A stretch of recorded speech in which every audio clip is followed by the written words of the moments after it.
Hello, everyone, and thank you for joining us for today's webinar. We are here today to talk about maintaining compliance. This event today is being recorded, and the link to where the recording will be posted will be sent in an email following the completion of today's webinar. My name is Latrell Courtney, and I am a program specialist with the National Rural Health Resource Center, who is providing today's webinar. Your audio is muted by default to avoid any background noise or feedback. Please remain muted unless you have a question. To unmute your line, please select the microphone icon in the lower left corner of your screen. If you dialed in, you can press *6 to unmute your line. You can also communicate through the chat box, which is located on the bottom ribbon in the middle of your screen. And as Caleb said earlier, would you please take a moment to type your name, title, and organization in the chat box so we know who all is joining us today. The National Rural Health Center is a nonprofit organization dedicated to sustaining and improving healthcare in rural communities. The center is the TA provider for the Delta Region Community Health Systems Development Program. The Delta Region Community Health Systems Development Program is funded by the Federal Office of Rural Health Policy in collaboration with the Delta Regional Authority. Here are some of our current upcoming webinars. We have the social media webinar using the 5 Ws on July the 9th at 11 a.m. Social media webinar, how to optimize one piece of content across multiple platforms, July the 16th at 11 a.m. And then we have a 4-part quality series starting on July the 23rd. That'll be every Thursday until August the 1st. Before we introduce today's speaker, Caleb will launch the polling questions. Please fill out the polling question as it helps us with our program evaluation. Today's speaker is Steve Smith. Steve is with Forbes. He is a member of the Healthcare Performance Improvement Practice Unit and serves as the practice unit's lead for rural healthcare performance improvement. Steve provides consulting services to hospitals, physician practices, rural health clinics, federally qualified health centers, and other provider groups related to revenue cycle performance, RHC establishment, operations, and compliance. Steve, thank you so much for being here today, and I'll hand it over to you. Absolutely. It's my pleasure, Latrell. Thanks for the intro. And welcome, everybody, this morning or this afternoon, whichever it may fall on for you. See a lot of familiar names over in the chat. So for those I've met before, great to be with you again. Those I haven't, definitely hope to work with you in the future. Actually, already see a couple folks that had already had to put up with me at their site this week. So you definitely lost the lottery and have to listen to me again, but good to see you all as well. Compliance in our RHCs is one of the things that, for obvious reasons, is absolutely critical for us to make sure that we have under wraps and that we're comfortable with the way that we're doing things. We don't have concerns that could potentially jeopardize our RHC status. We've worked hard to become RHCs. And quite honestly, we enjoy the reimbursement that we have as RHCs compared to Part B clinics. We don't want to do something or have a history of doing something that could potentially take us back to that world of again, being a Part B provider. We do want to maintain our RHC status. It's admittedly not easy to do. It's always easy for a consultant to come in and say, hey, you need to do this, this, this, and this. And we fully acknowledge that you have 10,000 things going on every given day, likely wear 4 or 5 different hats and get pulled in millions of different directions. But a real dedicated approach to our compliance in rural health clinics has to be there because the downside is critical. When we consider what our Part B reimbursement might be for services that we would render versus our Part A reimbursement, whether you're a capped RHC or a grandfathered RHC, it's very significant. And the financial hit to the organization could be just incredible. So again, a lot of this is going to be around a proactive approach to make sure that we can maintain that compliance for the long term in our rural health clinics. And so as we go through the deck here, our agenda, first and foremost, we have to talk about the types of deficiencies that can be found when an RHC survey takes place. Keep in mind, this could either be an initial certification survey, or it could be a recertification survey that we know is going to happen. Now, admittedly, through COVID, those recertification surveys, depending on the state you're in, may have been severely impacted. I live in Kansas, and Kansas has had a incredible delay in getting recertification surveys performed if they're being done by the state. I actually was with one probably about 2 or 3 years ago, and they hadn't had a recertification survey done in probably 8 or 9 years.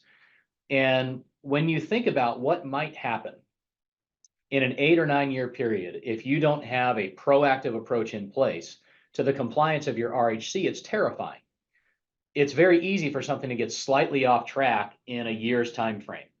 Well, if we continue down that path, all of a sudden we could have sufficient or significant deficiencies in our clinic over time, especially if it does take that 8, 9 years, whatever it may be, to ultimately get to that point. So we do want to make sure that we touch on the types of deficiencies, just so we can all be clear on what is truly at stake, what can maybe just result in a need for a corrective action plan, what may be something that a surveyor would see and say, hey, you may not be able to be in a rural health clinic anymore.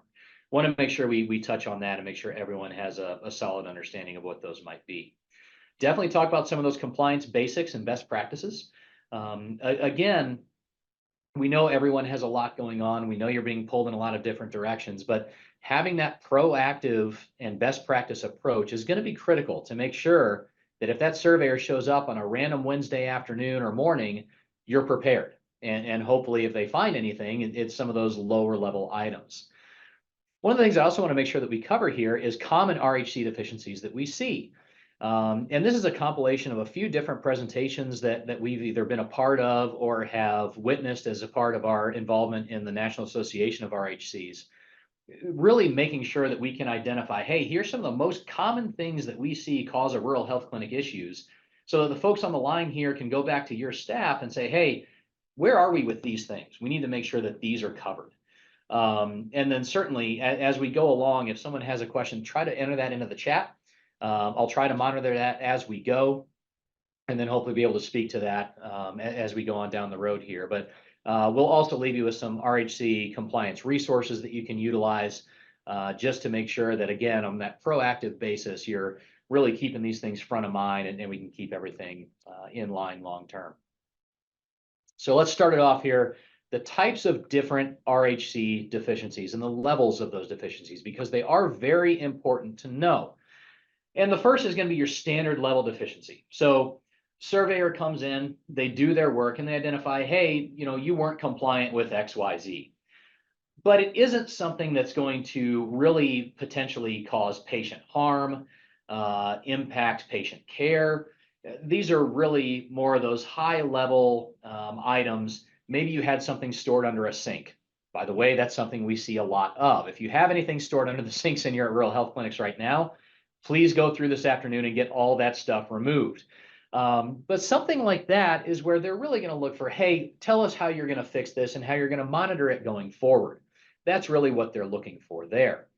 You will have to show some evidence of completed correction active items. So, for example, we do have something stored under a sink. We then tell the surveyor that, yes, we're going to make sure we're going to do a monthly round and make sure that on a go-forward basis, nothing is housed under sinks so that this isn't an issue in the future. And then ultimately the evidence of that, you could just snap a picture of either one or a sampling or all of your under sink areas to show that, hey, this is not going to be an issue for us going forward. We understand the requirement here. We understand what we need to do and the importance of it. And here's evidence that we've already corrected what you found when you were in our clinic. Ultimately, that's going to get submitted back to that surveyor.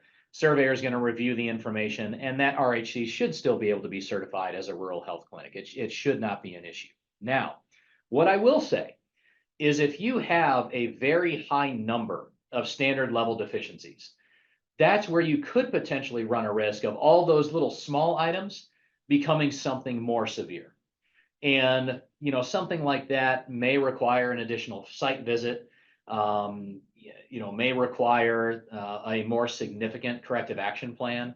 It's really up to the surveyor on what's going to happen at that point. But as long as you're only looking at one, two, a handful of these really standard level deficiencies, you should be okay, and there should not be any risk to your RHC status long term.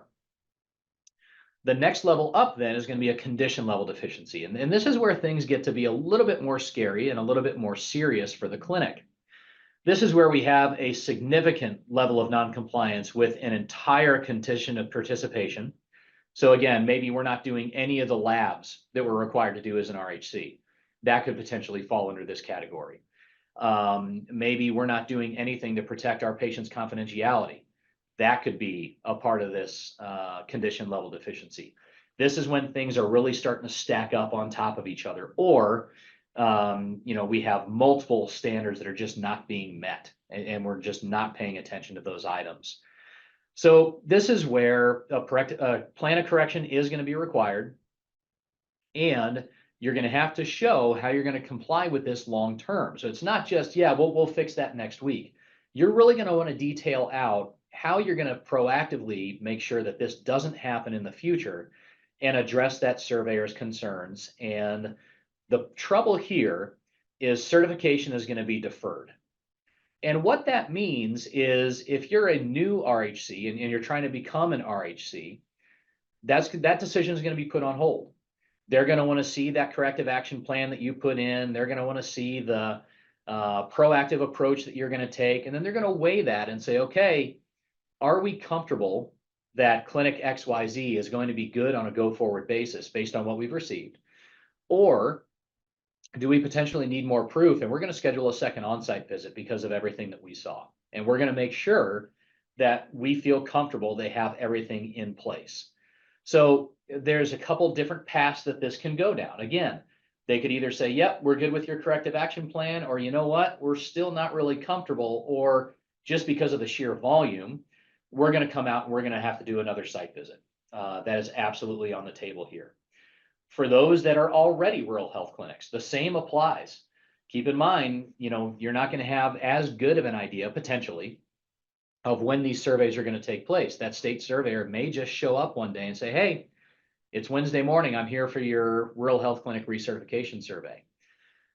If that's the case, and again, they find these high levels of COP, non-compliance, or they just have some real concerns, the same thing may happen there. They may require an additional on-site visit. A corrective action plan may not be enough.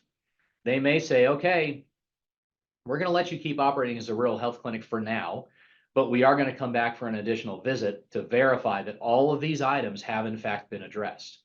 Once that's done, you may be in the clear and things may be okay, but they may still have some concerns. And if they have concerns on that second visit, that's when you really run into problems, because at that point you've told that surveyor, hey, I'm going to do X, Y, and Z by these dates so that this stuff never happens again.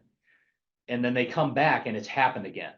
Well, now in their mind, you can see how that entire corrective action plan related to those specific items, or the entire plan in its entirety, all of it may be thrown up in the air as questionable. And do they really trust that you're going to be able to do all these things that you've said you're able to do? So again, when we get to these condition level deficiencies and these additional on-site visits, you really need to make sure that everything is tightened down. You comply as much as you can possibly comply with this thing, to really make sure that you can retain that RHC status.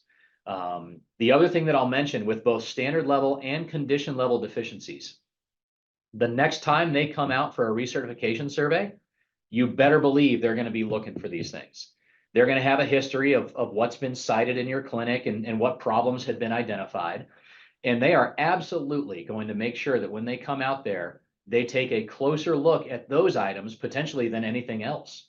Last year we found expired meds in your med closet. You better believe they're going to go through every vial that's in there, every package, and make sure that there is nothing expired. Same thing, a little bit of foreshadowing here for your multi-use, excuse me, vials and your single-use vials. Are all your single-use vials thrown away as soon as they're done? Are your multi-use vials within their 28-day or whatever the manufacturer guideline is limit for that specific med? They're going to really look into anything that they've cited in the past when they come out for future visits.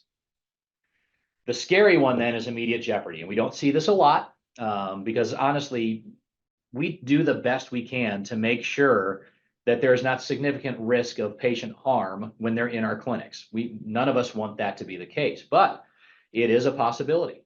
So this is absolutely the highest level of deficiency. And if you do get hit with one of these, that has to be immediately resolved. And I would say there's still a significant risk that your RHC could lose its certification in the event immediate jeopardy is identified. So what is immediate jeopardy? Well, immediate jeopardy is really, hey, the degree of your noncompliance is so egregious, or there's a significant chance that if Steve goes into your clinic, he's at risk of harm. This could be things like sharps out in the open. This could be, biohazard materials not being handled properly. Really start thinking about those patient risks, patient safety risks. And that's really what we're looking at here. So if those things are identified, you're absolutely going to have to resolve that right away. You're absolutely likely going to be having a second visit, and they're going to hit those items extremely hard. And even after all that, there is a chance that your RHC certification will still go away, even if you address these items.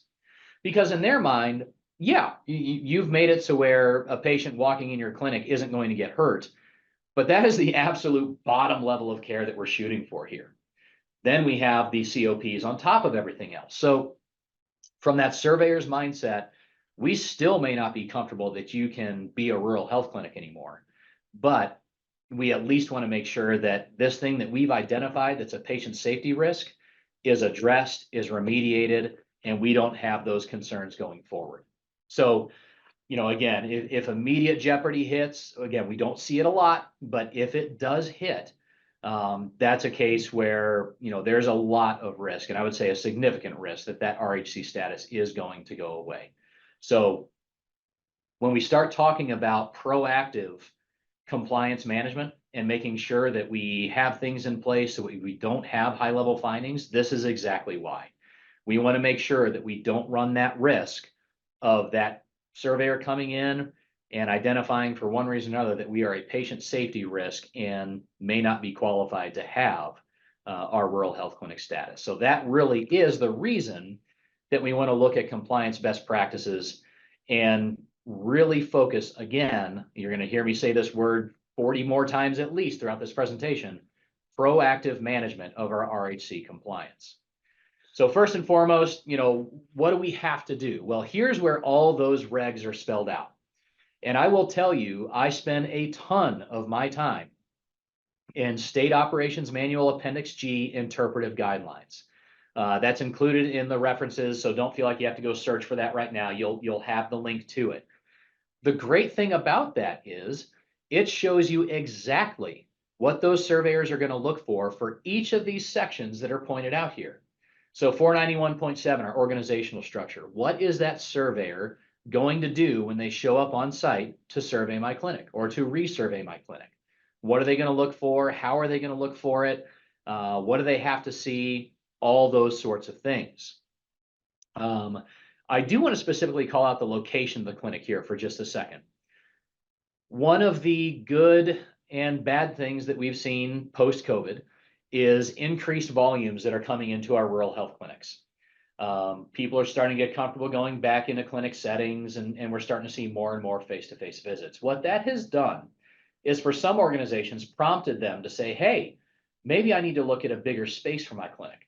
Maybe I need a space where there's more rooms and I can fit more services, all these kinds of things, which is great. It's what we want to see. We want to see that growth in our clinics. But you have to be careful with the location of what that new clinic may be. Because anytime that you move your existing clinic to a new location, That new location has to meet all the location requirements of a rural health clinic.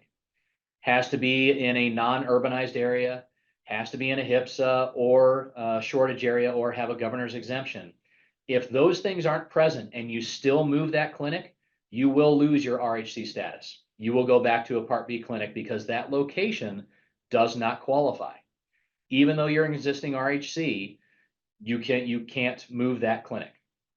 If you stay in that clinic location, you're fine. You're grandfathered in and you'll be able to continue practicing there. But if your area around you has grown, maybe you're no longer in a HIPSA, maybe you're no longer in a shortage area, maybe the population has grown and we're not even in a non-urbanized area anymore. Maybe we're considered an urban cluster by HRSA or whatever it may be. Make sure that you're doing that check before you ever look at moving a clinic so that you don't run into those issues of, yeah, your old location was great because you were grandfathered in, but because you've now tried to move this thing, you're now a Part B clinic again. There's a lot of risk there. So make sure you're doing those checks. Make sure you're confident that that new location is going to meet all the location criteria that are spelled out in 491.5, and that you don't have those kinds of issues that could potentially pop up and cause some seriously negative impacts to the clinic and how it operates. One of the big things that we always advocate for are mock surveys. And I want to be very clear that this can be performed either internally or externally. So this is not a sales pitch to say, hey, come contact Steve, I'll give you a mock survey. I want to make sure that everyone is doing something like this. Again, internally or externally. If you want a third set of eyes on it and an outsider's point of view, great. Contact somebody that can come in and do something like that. But it's perfectly fine to do this internally. The big thing that we want to accomplish here, and again, this is my preference as the outsider who fully acknowledges how busy you all are, do this on an annual basis. And the reason I said that, and I alluded to it earlier, it's very easy for something to get a little bit out of whack in a 1-year period. If we allow that to get a little out of whack in 1 year, maybe it's more in 2, maybe it's more in 3, maybe it's more in 4. And so if we're not continually looking at this, again, internally or externally, however we want to do it, if we aren't internally taking a look at all of the items that we know we're required to do and that we know a surveyor is going to look for, our risk of noncompliance steadily grows. If we catch it within a year's time frame, we have a better opportunity to bring everything kind of back in line and course correct to make sure that we're going to be in a better spot going forward. Again, my fear is a lot of times this goes overlooked. We have some processes, or maybe we've forgotten about certain processes over time, and all of a sudden we are way out of compliance, and getting something corrected is going to take more time, or we're going to get dinged by a surveyor. So one of the things a lot of times that I like to use an example here is our medication reconciliation log. So for anybody that's been through a survey or is preparing to go through a survey, hopefully you know you need to have a medication log in your medication storage room that shows that has been reviewed and verifying that we have no outdated medications that are in our clinic space. One of the things that we find is if these mock surveys aren't in place and we're not continually doing that, maybe the log isn't filled out on that monthly basis. Maybe we have spots where it's missing. That could be a standard level finding. A little bit worse then, maybe we're not doing it at all. Maybe it's not just that we're not completing the log. Maybe it's that we're not doing these services and that we're not going through and doing that check. Well, if that's the case, then there's a significant risk in that we may have outdated meds. We may have outdated supplies. We may have supplies that maybe don't have an expiration on it because it's been taken out of the original packaging and there's not an expiration on the label, or it's not easily found. All these things start to result in potential deficiencies that could be cited by a surveyor. And I'll be the first to admit, I am extremely conservative when it comes to anything compliance related. And so that's where my annual mock surveys come into play. That's where trying to meet requirements to the nth degree, answering surveyors' questions before they can ever ask them comes into play. But again, it's just because I know how much is at risk, and I don't want to see a rural health clinic lose their status because something wasn't in place. So again, I'll be the first to admit I'm conservative with these things, but there is a reason behind that. We do want to make sure that a checklist is utilized so that we make sure that we're doing things in a thorough manner. You know, you can use the checklist that you get from your surveyor as a model, and do that. There are some checklists that you might be able to get from the National Association of RHCs that can show what you need to be looking at from a survey basis to make sure that you don't have some of these things going on. But in the event that you do, the key then is quick and swift remediation of those items. So again, let's go back to medication reconciliation. We identify that we have expired meds that haven't been found in our medication closet, in our medication storage area. So we develop a process. If our process is simply, hey, we're just going to make sure we get all these things taken out. Well, yeah, that's a good stopgap, but I wouldn't really consider that a proactive approach. A proactive approach really needs to have that SMART goal methodology that's incorporated into it. So, hey, we're going to put into place our medication reconciliation log. The clinic administrator is going to verify that that's done on a monthly basis and take part in that. Whatever we have to do, we're going to set up processes and procedures to make sure that we have things that are done in a measurable time frame, on a standardized time frame, and that the things that we're putting in place are going to help us meet the requirements that we have to ultimately do. So again, these mock surveys are just a really good way to proactively identify things that a surveyor may find, proactively identify things that we as a clinic need to do better. And then we have the ability to put in the SMART goals around that to say, hey, here's how we're going to attack it. Here's what we're going to do. Here's the time frame in which that we're going to do it. And then on a go forward basis, here's how we're going to verify that we're still going to have that level of compliance that we know we need to have. And then, you know, spot checks. If we identify that we had our meds that were expired, we want to make sure that we get that done, and we can do that through that medication log. The other thing that I would say is how many of these items maybe don't have a log attached to them, so we don't have really a real proactive manner by which we can track and monitor. Maybe it's something like, hey, we found a prescription pad that was left unlocked. Well, we can go and do a spot check on a monthly basis to make sure we can't find any unlocked prescription pads in our clinic. And just make sure that things like that, we have these ways that, again, proactive approach, I'm probably up to about 15 at this point, saying proactive, 16, making sure that we have the ability to maintain compliance in the long term and on a go forward basis. Staff training is huge, and this will absolutely be requested and reviewed by your surveyors. The conditions of participation that we are held to as rural health clinics is much more complex than those that a Part B clinic is going to face. We have all the logs that we have to do. We have required labs we have to do. There's just a lot of things that we have to do in addition to what a normal clinic might. And so they also change. You know, we've seen a lot of these emergency preparedness plans, the program evaluations moving from annual to biennial. RHC Burden Reduction Act is still working its way through Congress. And if that goes through, all of a sudden, if we're on the campus of a hospital, maybe we don't have to do labs in the RHC anymore. We might be able to take that out and just have those run in the clinic or in the hospital, excuse me. So a lot to be seen on whether or not that's going to go through. I think that has to be done by the end of the year this year. It's going to have to be reintroduced. So a lot to see on how that's going to progress. But our conditions of participation continually change. We have to make sure that we stay on top of them. And it's not just enough for management to stay on top of them. We have to make sure that our staff stay on top of them. So our clinic administrator, our nursing supervisor, our nurses, our providers, our front desk staff, anyone who's involved in that RHC need to know what the conditions of participation are and need to know if and when they change. And then in addition to that, how are we going to train them on that? So we've identified that XYZ has changed. How are we going to have that training? How are we going to be able to document that Steve said he understands the new requirement and what he's supposed to do in his role related to that requirement? All those things need to be in place. For your lab staff, their competencies have to be there, and you have to make sure that those are updated on an annual basis. I think about our clinical staff and their ALS, BLS certificates, making sure we have updated ones on file.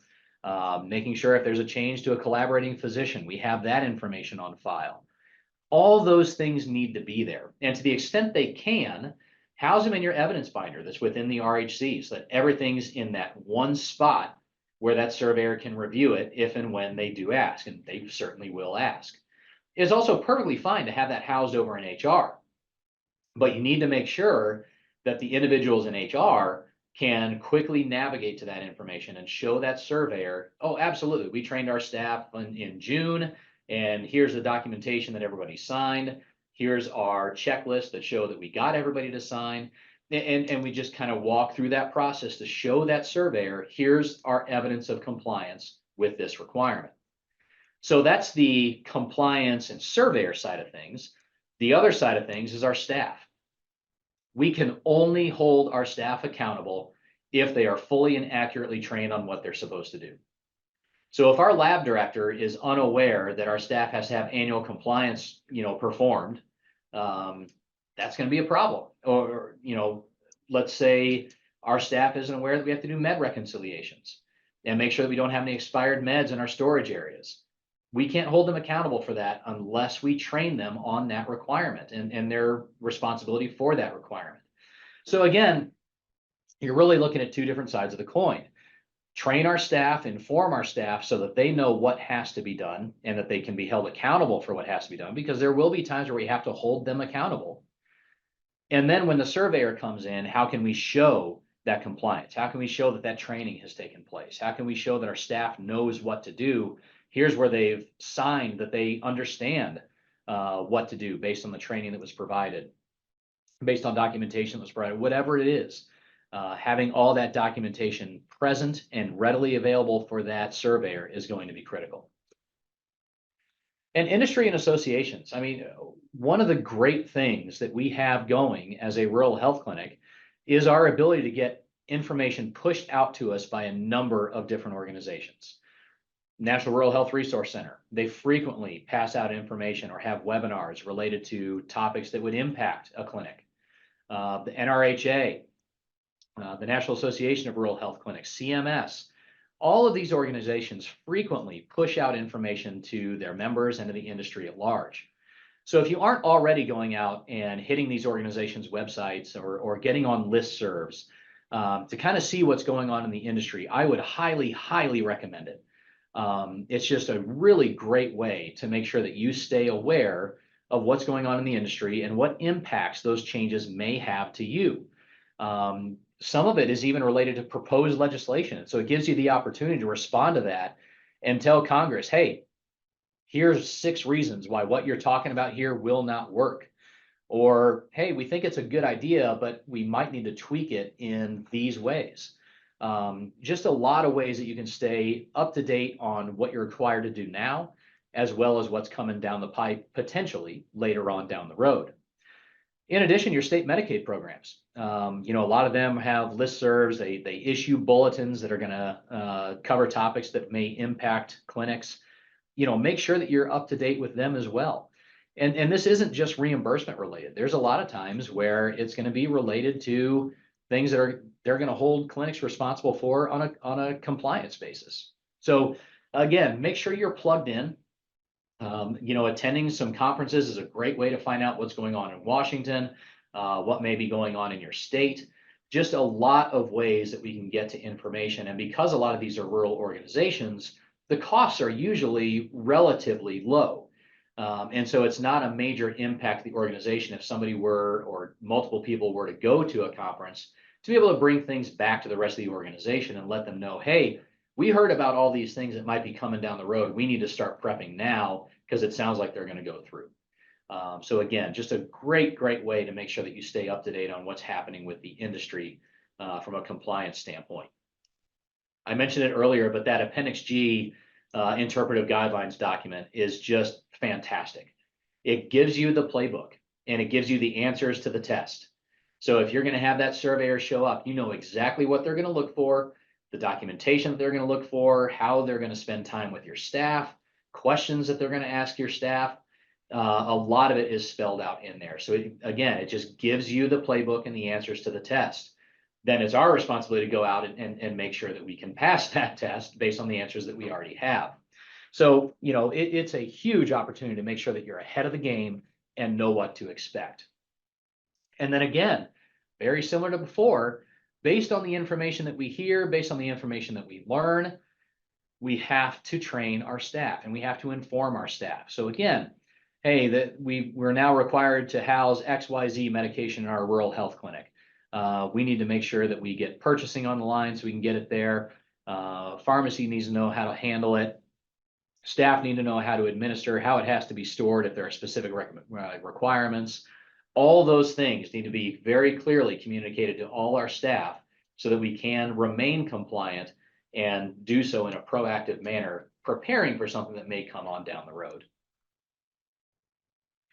So the real fun of it, and again, these are real world examples that we and others in the industry have seen be cited during an RHC survey.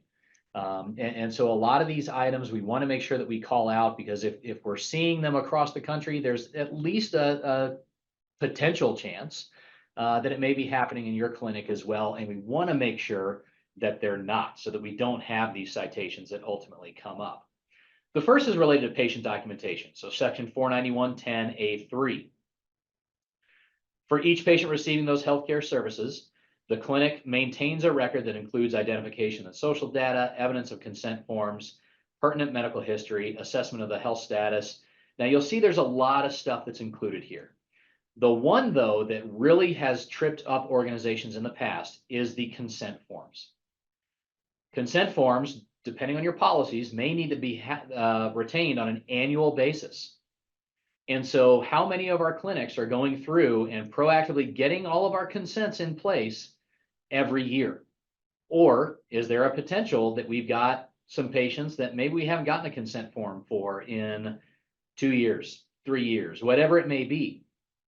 We need to make sure that we have those things in place. And then in addition, we need to make sure that all these other pieces are present when, not if, when a surveyor reviews a sampling of our charts and looks at, did we capture social data? Did we capture a quality medical history? Did we look at the healthcare needs of the patient? Did we look at instructions to the patient post-visit? Hey, you're going to have a follow-up visit in 3 weeks, and here's your appointment time. You need to follow up with XYZ specialty and schedule a follow-up visit. Whatever it may be, are we truly taking complete care of that patient, not only while they're in front of us today, but letting them know what they need to do in the future to make sure that they're addressing the issues that they showed up today? And then down in red, well, how do we do this? We've got to make sure that our medical record reviews are compliant. Our medical director is required to do these. Our collaborating physicians, depending on the state, may be required to do these.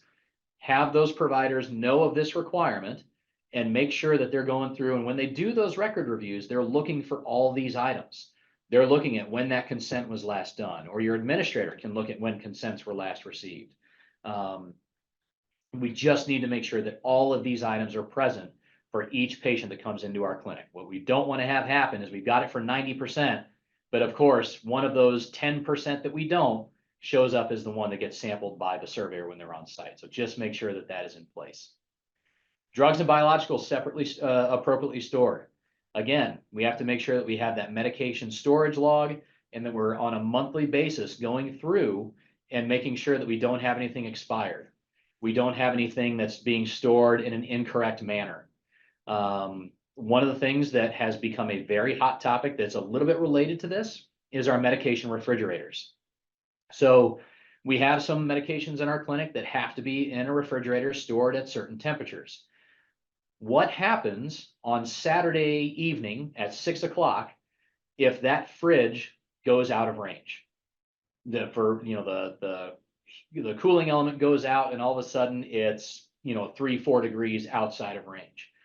You need to have some kind of a process in place by which multiple individuals are being notified that it's out of range and that someone can get over there, get those medications into a fridge that is within range.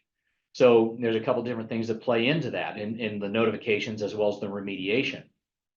But we have to make sure that when we go out and when we have these things that happen, we can say, yep, this is exactly what happens. Here are the individuals that get notified. They get notified by text to their cell phones. And then here's the plan to ultimately get those to a safe refrigerator so that that medication is not potentially harmful to our patients. So again, make sure we have those logs in place, make sure we can tell that story around how they're stored and what happens if storage temps start to fall out of range.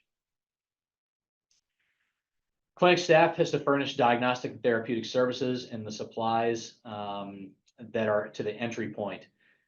What they mean by the entry point is primary care. Anytime CMS or quite frankly, the folks in Washington talk about the entry point to the healthcare system, they're talking about primary care. And so one of the requirements that we do have as a rural health clinic is that we have to provide primarily primary care services. And so in our world, that encompasses family medicine, internal medicine, peds, and OB services. Those are the 4 categories that would qualify as primary care. Then what we have to do is make sure that we don't exceed or fall below, I should say, 51% primary care. So anything else that we're doing that doesn't fall into those areas is considered specialty care. Orthopedics, cardiology, chiropractic, whatever you may have in your clinic that doesn't fall into one of those 4 categories is considered specialty. So those services cannot exceed 49% of either, and this is very important, the available time that providers are available to see patients. So again, we look at total available time for primary care, again, those 4 categories, and available time for specialty care. And then we make that calculation of here is our percent of specialty, here is our percent of primary care. Then you also need to make sure you're looking at it from a volume perspective. So on a visits perspective, on a procedures perspective, and make sure that we're not just cranking through a bunch of specialty services, but we're really falling below 51% primary care. Keep that 51% primary care at the front of your mind, because again, if that goes away, all of a sudden we have real risks of noncompliance with 491.9C1. So again, just make sure that our primary care is the 51% or greater, and I would say ideally 60%, so you don't run into potential, big swaths of influx of specialty that could put you at risk of available provider time or the actual visits that take place. 491.6B1 then starts looking at preventive maintenance programs for all mechanical, electric, and patient care equipment. If you have any patient care equipment in your clinic, so think about your crash cart, think about your AED, any of the equipment that's within your lab, all of that is going to have certain guidelines that have to be met from the manufacturer to stay in quality working order. And so proactively, we have to make sure that we're following those preventive maintenance plans. If a surveyor were to come in and let's say they find that our PPMP microscope in our lab is outside of its inspection period, how confident can we be that that's operating the way that it truly should be? Same thing for our crash cart, same thing for our AED. If any of that stuff is outside of those manufacturer identified ranges, they will see that as a risk of patient care. Because what happens if we're in an emergency and we need one of those things and we get it out and it doesn't work? And if it doesn't work because it doesn't work, that's one thing. But if it doesn't work because we haven't done the preventive maintenance that we're required to do and can't show proof that we've done that preventive maintenance, that's where we start to get into issues. So again, know those manufacturer guidelines for all the equipment that's in your RHC. Make sure that everything is up to date and make sure that you have documentation that you can show, yeah, we did our preventive maintenance on this piece of equipment back in June of 23. It's not due till the end of June 24, and they're scheduled to come out in 2 days, and they'll be here to do that maintenance. You want to make sure that you have that documentation present, because if it's not documented, it did not happen. 491.11B2 looks at the evaluation. And, the program evaluation is not something that's difficult to do. It truly isn't. You're looking at what services do we provide for the community? Are there additional services that we need to provide? You do your medical record review and verify that everything from a medical record standpoint, from the medical director's perspective, looks good. We do our policy and procedure review to look at what's been changed, what's been deleted, what's been added, all those sorts of things. It's not difficult to do. But the thing that has tripped some clinics up is when the program evaluation was changed to a biennial requirement, so every 2 years, the policy and procedure manual wasn't updated. And so even though the statute says, hey, you have to do this every 2 years, our policies and procedures still state that we're going to do it on an annual basis. Well, if all we're going to do is comply with the statutory requirement of every 2 years, we're already out of compliance with our internal policies and procedures. And again, that's going to be a huge red flag for a surveyor.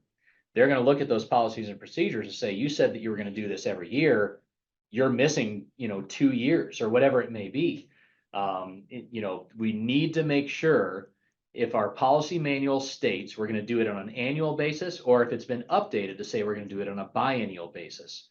That has tripped up a lot of clinics throughout the country. So please do go back and take a look at your policies and procedures and see what they state that they're going to do.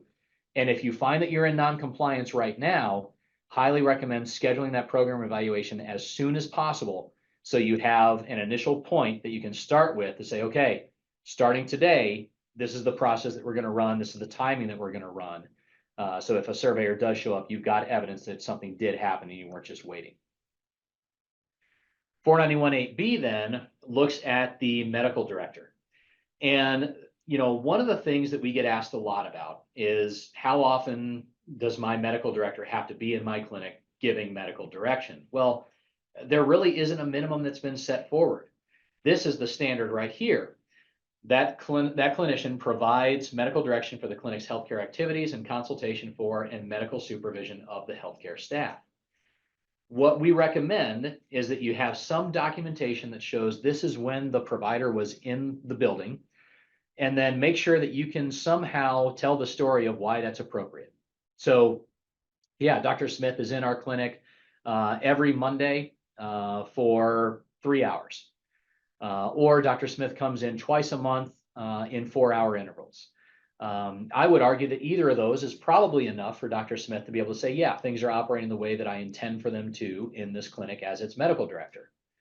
Where it gets a little bit harder to justify is, yeah, we're going to have them come by once every 6 months so that provider is in the room. We can show that. Well, can you really say that provider has been in the clinic enough to really say that it's operating the way that he or she feels it should as its medical director? I would argue probably not. So that's an area where, there really isn't a minimum. Again, it's something we get asked a lot about, but you do need to be able to make sure that you can tell the story of why the amount of time the provider spends in the clinic is sufficient for the medical direction of that clinic. And that's really what 491.8B is trying to get to. So again, have documentation and be able to tell that story of why it's appropriate. 491C3, and this is one that we've actually seen a lot more of here as of late, is that emergency medicine box. Your emergency medicine box does have to have a monthly log that states, hey, we've looked at the medical box. We have verified that everything in it is within the proper date ranges. And we're not going to have an issue if a patient were to need emergency services. Because again, the goal here is patient has some kind of emergency episode. We need to respond. We go to our emergency box to do so. But when we pop that thing open, keep in mind, it has to be locked and the contents need to be listed on the outside. Okay. A couple other requirements that aren't necessarily covered here. They're covered in the Appendix G. It does need to be locked, and the outside of the box needs to include what's included in that box. Then you also have to have this log. The log is what says, hey, I reviewed on June 27th all the contents of the emergency medical box and verified that nothing was out to date or slated to be out of date next month before that review is going to take place again. Then you can close up that box, reseal it, relock it, make sure everything is good to go. But you do have to make sure, and again, this is where you're going to have to be able to tell that story, that you have the available drugs and biologicals, the analgesics, the anesthetics, antibiotics, whatever you say that you're going to have in your emergency medical kit. You have to be able to tell that story of this is what we have in there, and this is why we think it's sufficient to care for all of our patients if they were to have an emergency situation. So again, have that log in place, review it on a monthly basis, make sure nothing is currently expired or set to expire before the next review would take place. 491.10A32, again, getting back into patient care here and really that medical storage.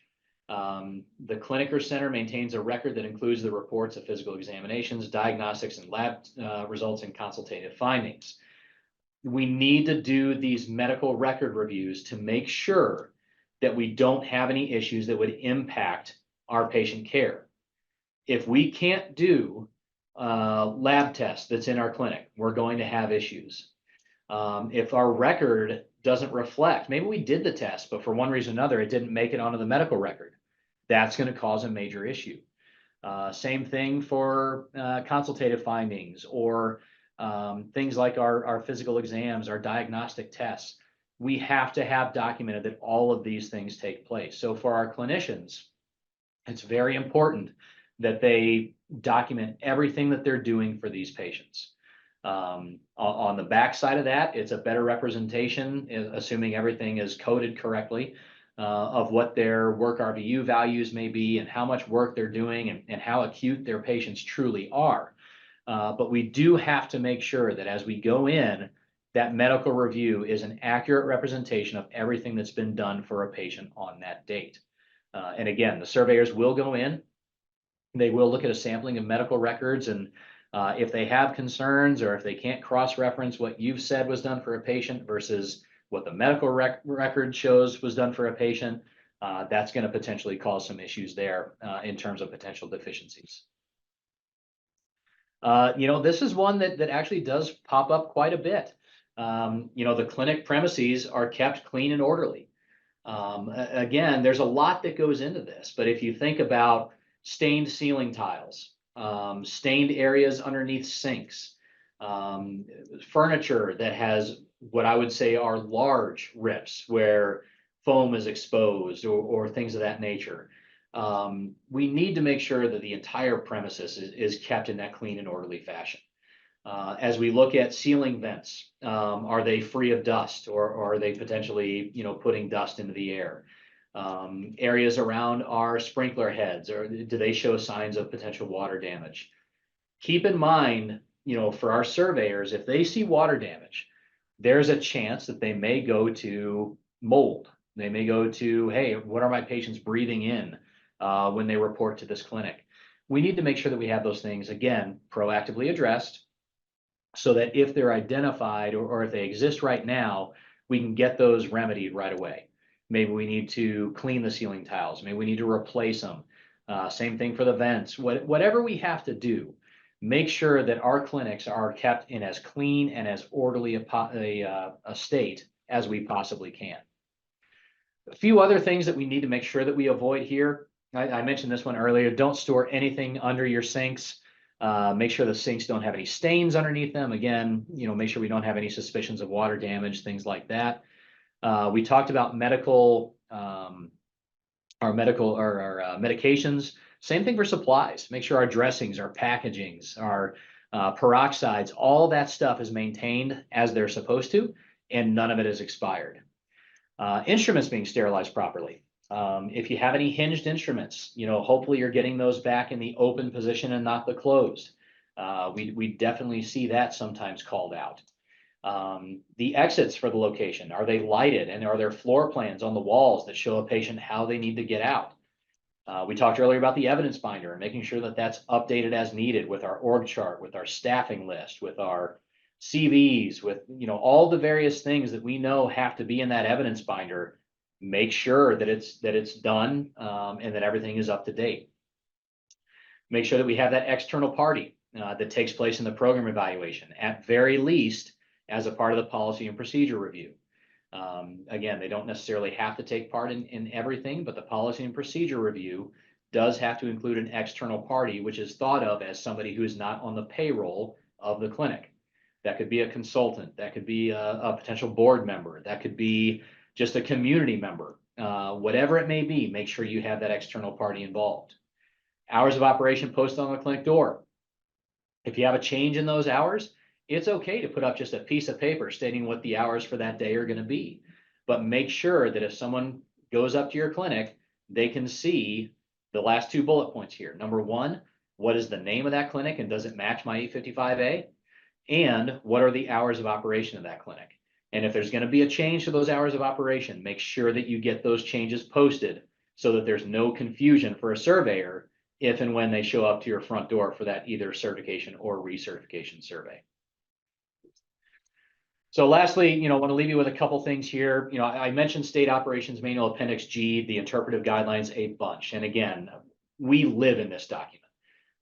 It's a great way to see exactly what's going to be required, what a surveyor is going to ask for, and what their procedures are going to be when they do show up for that survey. Same thing for the Medicare Benefit Policy Manual, Chapter 13, and the Claims Policy Manual, Chapter 9. Those are specific to RHCs and FQHCs. So you can see what is and isn't covered as an RHC benefit and how does it need to be submitted as a claim. All those various items are covered under those two manuals. And so these three things together really give you the overall view of what's required for RHC compliance. Now, certainly there are going to be certain minutiae that's not going to be covered just because it's a, real, either a one-off situation or it just gets so far down in the weeds that they're not going to put it in legislative language. But usually one of these three documents will talk at a high level about almost any issue that you're going to come across in a rural health clinic and potentially how it needs to be done, how it's going to be reviewed by a surveyor, whatever the case may be. Then if you run into something where these three documents here don't speak to the item that you're looking for, then maybe you need to start looking out at listservs, looking at industry organizations to see if they have any information about that, or start calling around to peers and figure out how they handle a given situation, or a consulting firm if you're working with somebody. They may be able to help as well. But by and large, one of these three documents should cover a lot of the issues that you're likely to run into related to compliance for your RHCs. So with that, I do want to thank everybody for your time here over the last hour. My contact information is up here. If you have any follow-up questions, certainly feel free to reach out. I'm more than happy to jump on a call or exchange emails around a topic that you may be dealing with, or questions you have about annual mock surveys and what those may entail, things of that nature. But again, do just want to thank everyone for your time. And if you do have any of those follow-ups, please don't hesitate to reach out and ask. But with that, I do want to thank everybody and have a great rest of your afternoon. Thank you, everyone who came to this webinar today and who showed up on the last one. We genuinely appreciate it. I'm going to go ahead and launch some post-polling questions here that will pop up on your screen. If you have any questions, feel free to put them in the chat or come off mute. If you don't have any questions for us, feel free to take off after you fill out the poll. Thank you again. Thank you to Steve, wonderful presenter, great content. We were excited to have you here and excited to work with you again in the future. So again, thank you everyone and have a wonderful rest of your Thursday. Thanks, Caleb. Thank you.